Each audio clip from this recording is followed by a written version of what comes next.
Everyone, welcome to home with Koyal's. और आज का जो वीडियो होने वाला है वो होने वाला है कि इंडियन कुकिंग के लिए कौन से ऐसे मस्ट बाय बर्तन हैं जो इंडियन कुकिंग के लिए बहुत ज़्यादा ज़रूरी हैं। उसमें हम देखेंगे कि उनकी कैपेसिटी कैसी होनी चाहिए और उनका मटेरियल कैसा होना चाहिए। तो ये सारी चीज़ें हम इस वीडियो में डिस्कस करेंगे और ये जो मैं आपको बता रही हूँ वो अपने 20 ईयर्स के एक्सपीरियंस के हिसाब से बता रही हूँ। So without delay let's start the video. चलिए, तो सबसे पहले हम बात कर लेते हैं कुकर की। अब मेरे पास 3 कुकर हैं, 4 लीटर, 3 लीटर एंड 2 लीटर। अब इसकी डायमीटर की मैं बात करूं तो this is 24, this is 18 centimetre and this is 14 centimetre. तो एक चीज जो कुकर में आपको मैं बताना चाहूंगी, सबसे पहले कुकर की सेफ्टी सबसे ज्यादा मैटर करती है। तो कुकर हैवी होना चाहिए और आजकल ट्राई प्लाई के कुकर आ रहे हैं, तो मैंने भी मंगाया है अभी रिसेंट।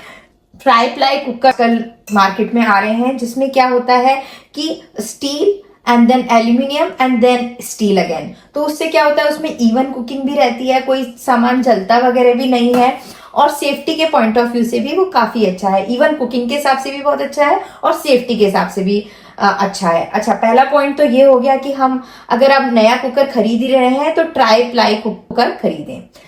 नेक्स्ट जो मैं आपको बताना चाहूंगी, शेयर करना चाहूंगी इनफैक्ट, तो वो है डायमीटर। अभी 2 शेप के, बहुत सारे शेप्स के कुकर आते हैं। एक हांडी शेप आ रहा है, एक लंबा आता है थोड़ा, और एक इस तरीके का फ्लैट आता है। तो मैं आपको ये कहूंगी ना तो हांडी वाला खरीदिए ना लंबे, क्योंकि उसका डायमीटर काफी छोटा होता है तो उसमें जो थोड़ी कुकिंग होती है ना वो रेस्ट्रिक्टेड हो जाती है। तो सब्जी वगैरह, जैसे आप सूखी सब्जी वगैरह बना रहे हैं तो वो इसमें काफी अच्छी बनेगी। इसको आप कढ़ाई की तरह भी यूज कर सकते हैं, कुकर की तरह भी यूज कर सकते हैं और पैन की तरह भी यूज कर सकते हैं। दूसरा, मैं लॉक की बात करूंगी तो लॉक जो है, इस तरीके के लॉक वाले जो कुकर हैं वो ज्यादा सेफ्टी, मुझे लगता है उसमें ज्यादा सेफ्टी होती है। आजकल वो क्लच वाले भी आ रहे हैं तो मैंने वो यूज नहीं किया है तो उसका मुझे कोई एक्सपीरियंस नहीं है। लेकिन इस तरीके से आप ये देखिए, एक नोब है, एक एरो है, यहाँ पर भी एक एरो बना हुआ है, हैंडल पे भी। मैं पास से भी आपको दिखा देती हूँ। एक एरो यहाँ बना हुआ है, एक एरो इधर बना हुआ है। इन दोनों एरो को आप जस्ट मिला लीजिए इस तरीके से first time and then close कर दीजिए, दैट्स इट। तो ये इसका लॉकिंग सिस्टम है। एक चीज तो मैंने आपको बता दी कि थोड़ा चौड़ाई में होना चाहिए, लंबाई या हांडी शेप्ड नहीं होना चाहिए, प्लस ट्राई प्लाई का हो तो बहुत ही अच्छा। और अब मैं कैपेसिटी की बात कर लेती हूँ। तो अगर आपकी फैमिली लाइक 4 और 5 की है तो सबसे पहले आपको जाना चाहिए 3 लीटर कुकर पे, क्योंकि ये मोस्ट यूज्ड है। ट्रस्ट मी, ये जो है वो सबसे ज्यादा काम में आता है 3 लीटर वाला। तो ज्यादातर दाल हो गई, आपकी सब्जियां हो गई, या आलू बॉईल करना हो गया, सब कुछ, मतलब ज्यादातर ये 3 लीटर वाला सबसे ज्यादा काम में आता है। उसके बाद जो खिचड़ी और पुलाव वगैरह मैं बनाती हूँ वो मैं इसमें बनाती हूँ। तो जस्ट आपकी शादी हुई है तो 2 लीटर 1.5 लीटर ये कुकर आपका बहुत काम आने वाला है, क्योंकि इसमें दाल सब्जी वगैरह फिर सब इसमें ही बन जाएगा आपका। और प्लस बेबी फूड बनाने के लिए भी आपको छोटा कुकर लगता है, तो थोड़ा 2 लीटर का लेंगे ना तो वो बहुत मल्टीपर्पज हो जाएगा फिर आपके लिए। तो सेकेंड मोस्ट इम्पॉर्टेंट जो कुकवेयर है इंडियन किचन के लिए वो है कढ़ाई। अब कढ़ाई जो है मैं प्रेफर करती हूँ, मेरी 2 ये स्टील की कढ़ाई, these are my best friends. अच्छा, पिछले 8 सालों से मैं इनको रेगुलर यूज कर रही हूँ। ये आईवी कंपनी की कढ़ाई है एंड इंडक्शन बेस है इसका, और रेगुलर बेसिस पे राइस, सब्जी, सब कुछ, करीज, बहुत कुछ बनाने के लिए मैं इनको यूज करती हूँ, रेगुलर बेसिस पे यूज करती हूँ। इसका जो डायमीटर है वो 28 सेंटीमीटर है और इसका जो है 24 सेंटीमीटर है। इसका ढक्कन का बस ये निकल गया, अदरवाइज 8 ईयर्स से मैं इनको कंटिन्यूस यूज कर रही हूँ। अब इसका फायदा क्या है, एक तो सबसे पहली बात, कोई भी सब्जी, कोई भी करी, चावल, राइस, सब कुछ आप इसके अंदर बना सकते हैं। ये किसी सब्जी के साथ कोई भी टमाटो करी हो उससे ये जो है मेटल रिएक्ट नहीं करता, स्टील किसी भी चीज से रिएक्ट नहीं करता, तो it's a very very safe option. अब नेक्स्ट जो सेकंड बेस्ट ऑप्शन है वो है लोहे का। तो ये कास्ट आयरन का जो है, ये कास्ट जनरेशन टू जनरेशन आप चलता है ये। और दूसरा, आप इसे डीप फ्राई के लिए, सब्जी बनाने के लिए, सूखी सब्जियां वगैरह बनाने के लिए, डीप फ्राइंग के लिए बहुत अच्छे से यूज कर सकते हैं। आयरन लीच होता है अगर सब्जी के अंदर भी, तो खाने के अंदर भी, तो वो आपकी जो हेल्थ को है वो बेनिफिट ही देता है, आपको हीमोग्लोबिन की कमी नहीं होने देता, आयरन डेफिशिएंसी उससे नहीं होती। तो same apply for pure iron also. इसके ऊपर मैंने इसको कैसे बस प्रॉपर सीजनिंग का इसका ध्यान रखना पड़ता है, उसके लिए मैंने एक वीडियो बनाया जो मैं डिस्क्रिप्शन बॉक्स में डाल दूंगी, ठीक है। अब कभी कभी जब हम बिरयानी बनाते हैं तो उसके लिए बस मैंने ये हांडी रख रखी है, तो ये only for the biryani. Brass जो बर्तन होते हैं हैवी होते हैं और इनको थोड़ा सा मेंटेन करना हार्ड होता है, तो ये ओकेजनल यूज के लिए ओनली फॉर द बिरयानी मैंने इसको रख रखा है। तीसरा जो मोस्ट इम्पॉर्टेंट बर्तन है वो है ये सॉस पैन्स, और मैं आपको दिखा देती हूँ। ये जो है बर्गनर कंपनी का है, इंडक्शन बेस है इसमें भी। ये दोनों मैंने 8 साल पहले लुलु से लिए थे, वही कढ़ाइयों के साथ ही। तो ये 8 ईयर्स से चल रहा है और इसका कुछ भी नहीं हिला है। 8 ईयर्स से रेगुलर बेसिस पे मैं इसको यूज कर रही हूँ। सेम एक इशू बस इसमें ये आईवी कंपनी का है, सेम उसमें कढ़ाई जैसा ही इसमें ऊपर का ढक्कन है, बट इसका ये कढ़ाई का भी निकला है और इसका भी निकला है। बाकी पूरा अच्छा परफेक्ट चल रहा है, स्टील का है एंड बाकी सब ठीक है। एंड ये भी आईवी कंपनी का है, 18 सेंटीमीटर इसका डायमीटर है, इंडक्शन बेस है, स्टेनलेस स्टील हैवी है और 8 ईयर से रेगुलर काम में आ रहा है। कोई हैंडल नहीं हिला, कुछ नहीं, कोई मेंटेनेंस इशू नहीं है। तो पूरा 8 ईयर्स हो चुके हैं और मैं इसको अच्छे से यूज कर रही हूँ, चाय बनाने में, दूध गर्म करने में, सॉसेस बनाने में, सूप्स बनाने में। ये मेरा तड़का पैन है, ये मैंने इंडिया से ही लाया था। तो ये हॉकिंग्स का है तड़का पैन, और ये भी अच्छा चल रहा है। अभी इसको 1 ईयर ही हुआ है लेकिन अच्छा चल रहा है।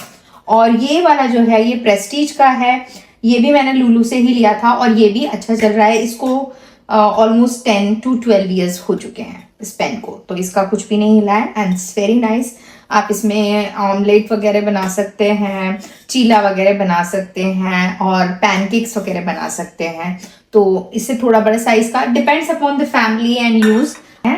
बेसिकली स्टेनलेस स्टील पे जाइए और हो सके तो ट्राईप्लाई पे जाइए। तो आज मैं अब आपको दिखा रही हूँ अपना idli maker plus multi pot कह लीजिए। तो इसमें कुछ बन जाती हैं 14 idli at a time. 2 plates हैं इडली की और इस तरीके की 2 ढोकला प्लेट्स हैं, प्लस 1 प्लेट स्टीमर है, जैसे मोमोज वगैरह बनाने के लिए। मिनी इडली बनाने के लिए एक सेक्शन है। तो इस तरीके से आप मिक्स एंड मैच करके चीज़ों को बना सकते हैं। प्लस इसको आप कढ़ाई की तरह भी यूज़ कर सकते हैं। ये इसका ढक्कन है इस तरीके से। और ये जो कढ़ाई है, एक्चुअली इसको कढ़ाई मल्टीपॉट कहेंगे, तो आप इसको कढ़ाई की तरह भी यूज़ कर सकते हैं। तो अगर आप इन्वेस्ट नहीं करना चाहते एक बार में तो इसको ले लीजिए, तो ये आपका मल्टीपर्पज़ कढ़ाई की तरह भी काम कर देगा। Idli maker plus dhokla maker. अब बात कर लेते हैं तवा की। और सबसे अभी जो मैंने 1.5 साल पहले, 1.5-2 साल हो गया इसको लिए हुए, तो ये कास्ट आयरन का तवा मैंने लिया है। अच्छा, ये काफी अच्छा चल रहा है मेरा। चीला, डोसा, वो सारी चीजें इस पे बहुत अच्छी बनती हैं, बट मैं इसको रोटी पराठा वगैरह के लिए यूज नहीं करती, सिर्फ डोसा और चीला के लिए यूज करती हूँ। इसकी मेंटेनेंस, सीजनिंग थोड़ी करनी पड़ती है, उसका मैंने एक सेपरेट वीडियो बनाया हुआ है, उसका डिस्क्रिप्शन बॉक्स में मैं लिंक डाल दूंगी। और इसके साथ ये 2 सिलिकॉन के पैड्स आए हैं जिससे आप उसको आराम से होल्ड कर सकते हैं। It's a very very good option for dosa and chilla, बहुत अच्छा बनता है। नेक्स्ट जो मैं आपको बता रही हूँ कि ये एक लोहे का तवा है जो मैंने लोकल, यहाँ के दुबई के लोकल मार्केट से खरीदा था। और ये इसमें पराठे बहुत ही क्रिस्प बनते हैं और इसका हैंडल वगैरह भी नहीं हिला है। इसमें भी बस आपको थोड़ी सी सीजनिंग का ध्यान रखना पड़ता है। वॉश करने के बाद इमीडिएटली आपको उसको सुखा के और हल्का सा टिश्यू में ऑयल डाल के इसको क्लीन थोड़ा लगा के रखना पड़ता है, फिर ये काफी अच्छा चलता है। जनरेशन टू जनरेशन चलती है ये चीजें। ये मैंने सबसे पहले खरीदा था, ये फ्यूचरा ब्रांड का तवा है और इस पे भी आपका रोटी पराठा कम ऑयल पे अच्छा बन जाता है। बट इस पे थोड़ा सा आपको ध्यान ये रखना पड़ेगा कि एक तो पराठा इस पे इतना क्रिस्प नहीं बनता, रोटी वगैरह अच्छी बन जाती है। डोसा वगैरह भी आप इस पे नहीं बनता, प्रॉपर नहीं बन सकता। अब इस पे जब आप इसको साफ करेंगे तो इस पे सिर्फ आपको सॉफ्ट स्पंज से इसको क्लीन करना है, इस चीज का इस पर ध्यान रखना पड़ता है। तो मेरा मोस्ट यूज्ड वन ये वाला for dosa and chilla and paratha and roti के लिए मैं अपना लोहे का सिंपल तवा यूज करती हूँ। तो दूसरी जो चीजें हैं जो कुकिंग के लिए बहुत इंपॉर्टेंट होती हैं वो होती हैं स्पून्स। जैसे दाल के लिए हमें इस तरीके की, या सांबर वगैरह के लिए हमें इस तरीके की स्पून्स चाहिए। सूप्स वगैरह को सर्व करने के लिए इस तरीके की स्पून चाहिए, नॉर्मल सर्विंग स्पून इस तरीके की, और सर्विंग स्पून ढेर सारी लगती हैं किचन में, so bunch of it at least 6 pieces इस तरीके की सर्विंग स्पून होनी चाहिए। गार्लिक क्रशर, देखिए इस तरीके से गार्लिक डाल सकते हैं एंड आप डायरेक्टली इसको क्रश कर सकते हैं। नींबू का स्क्वीजर, जब आप नई किचन सेटअप करते हैं तो ये चीजें छोटी छोटी हैं जो आपके दिमाग में नहीं आती। प्लस आप विस्क करने के लिए इस तरीके का, रायता बनाने के लिए, सूप, कड़ी, बहुत मतलब ये छोटा बड़ा दोनों ही होना चाहिए, मेरे पास दोनों ही है। एंड मेजरिंग स्पून्स, अगर आप बेकिंग वगैरह करते हैं या नॉर्मल कुकिंग के लिए भी नए हैं तो डेफिनेटली मेजरिंग स्पून्स जरूर होनी चाहिए। प्लस इस तरीके के स्टेनर्स वगैरह बहुत काम के होते हैं, इसमें आप सब्जी धो भी सकते हैं, दाल वगैरह जब आप राइस वगैरह बनाते हैं तो स्टेन वगैरह करने के लिए ये सबसे ज्यादा लगते हैं, तो इस तरीके के स्टेनर भी बहुत जरूरी हैं किचन में। प्लस अलग अलग स्टाइल के फोक, नाइफ्स एंड स्पून, छोटे वाले भी और बड़े वाले भी, तो इस तरीके से कलेक्शन थोड़ा होना चाहिए। स्टार्टिंग में आप इस पे थोड़ा 8 छोटा बड़ा इस तरीके से मिक्स एंड मैच करके ले सकते हैं। तो ये कुछ चीजें हैं जो मैं रेगुलर बेसिस पे खाना बनाने में, खाना खाने में यूज आते हैं। सो आई होप कि ये वीडियो आपको हेल्प किया होगा। अगर हेल्प किया है तो please like, subscribe and share. Bye bye, see you in the next video. Bye, take care.